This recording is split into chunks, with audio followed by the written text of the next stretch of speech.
Ini adalah Suzuki R3 Facelift, MPV yang mengawali debutnya di Indonesia sebagai mobil konsep pada tahun 2010 di Indonesia International Motor Show 2010 dan mulai diproduksi pada tahun 2012. Setelah 3 tahun berselang, barulah R3 mendapatkan penyegaran dan perdana diperkenalkan di Gaikindo Indonesia International Auto Show 2015. Suzuki menyebutkan bahwa setidaknya ada 30 perubahan pada Suzuki R3 terbaru ini. Kami tidak akan menyebutkan satu persatu apa saja perubahannya, karena Anda bisa cek langsung di salah satu artikel kami di www.autotainment.com, di artikel ini.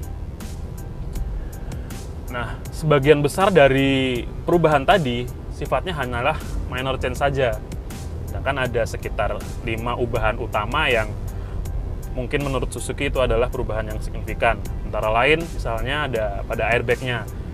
Jika di R3 yang lama, dual SRS airbag itu hanya terdapat pada tipe tertingginya, maka sekarang untuk New R3 ini semua tipe sudah ada, bahkan pada tipe terendahnya.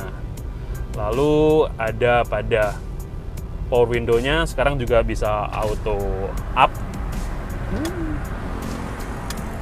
Dan spionnya bisa dilipat secara elektrik. Untuk di bangku baris kedua disediakan juga power outlet yang letaknya di bagian bawah sebelah sini, konsol tengahnya. Lalu untuk kursi di bagian row ketiga dia bisa dilipat secara terpisah 50-50 ya, seperti punyanya Avanza misalkan. Untuk desain eksterior dari mobil ini boleh dibilang hampir sama dengan yang sebelumnya, desainnya masih sama. Perubahannya mungkin ada pada desain grill yang sekarang baru lebih lebar dan dia dilapisi dengan chrome. Lalu fog lamp-nya juga ada hiasan chrome yang menghiasi di atasnya. Desain bumper depan belakang juga baru. Velg berukuran 15 inci dengan desain yang baru, serta garnish pada pintu belakang yang sekarang juga mempunyai desain baru, serta ada lampu reflektor di belakangnya. Pada interiornya sendiri, New R3 mendapatkan beberapa penyegaran seperti pada dashboardnya, head unit baru, lalu corak baru untuk joknya. Dan seperti yang saya bilang di awal tadi, untuk di row ketiga mendapatkan sistem kelipatan 50-50. Untuk impresi berkendara dari New R3 ini boleh dibilang nyaris sama saja dengan pendahulunya, terutama karena dia masih menggunakan mesin yang sama 1400 cc K14B. Tapi sayangnya adalah sekarang Suzuki mensunat tenaga dari mobil ini. Dari yang awalnya 95 horsepower, sekarang tinggal 92 horsepower. Ya, kalau Suzuki bilang sih ini adalah strategi untuk memberikan efisiensi bahan bakar pada si mobil ini. Jadi bisa lebih irit.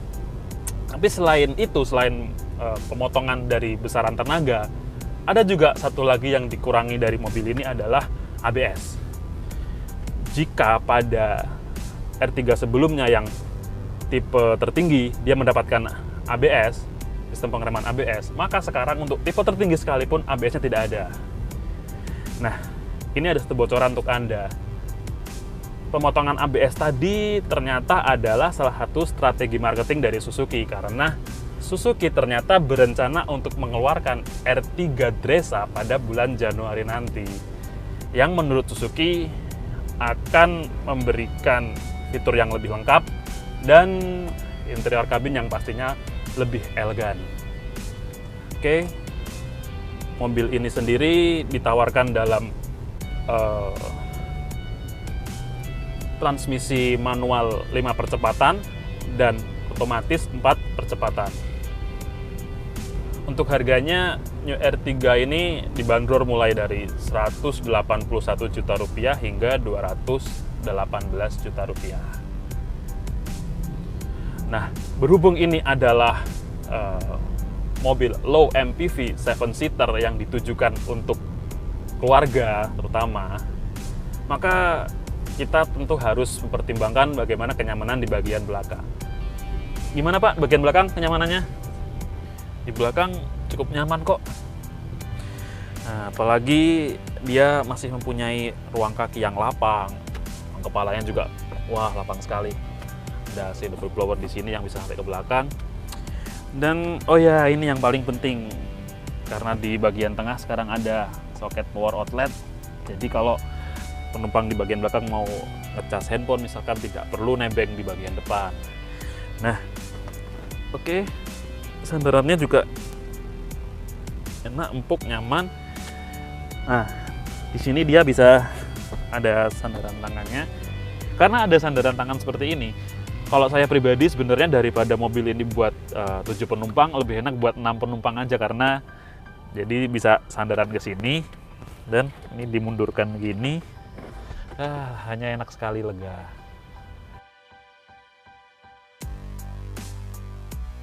Ya seperti inilah di row baris ketiga. Seperti layaknya mobil-mobil 7-seater, pasti di row ketiganya dia akan sedikit merasa dianaktirikan karena ruang kakinya yang terbatas. Jadi penumpang di row kedua harus mau sedikit mengalah untuk maju ke depan agar di penumpang di bagian belakangnya bisa mendapatkan ruang kaki yang lebih nyaman. Terlebih untuk orang dengan tinggi badan, misalkan 175 cm seperti saya atau ke atas, dan dengan postur tubuh yang sebesar saya, maka di bagian belakangnya itu tidaklah nyaman. Kecuali hanya untuk jarak dekat masih boleh lah, masih bisa ditoleransi. Namun kalau untuk jarak jauh, lebih baik untuk orang yang lebih kecil posturnya bagian belakang.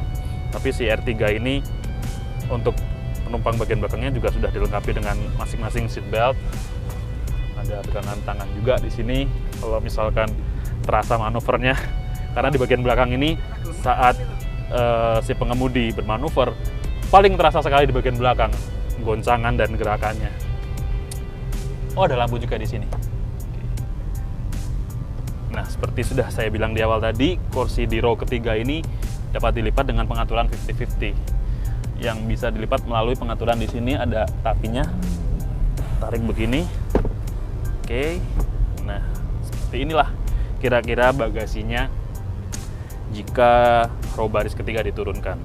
Dia tidak rata dengan lantainya, jadi agak sedikit naik, tapi sudah cukup untuk menyimpan barang yang lebih dari kompartemen aslinya yang hanya segini. Seperti inilah kira-kira. Oke, demikianlah review kita kali ini tentang Suzuki R3. Follow akun sosial media kami, baca juga artikel-artikel terbaru seputar dunia otomotif di www.autotainment.com, dan yang paling penting jangan lupa untuk subscribe. Sekian dari kami, sampai berjumpa pada review-review selanjutnya.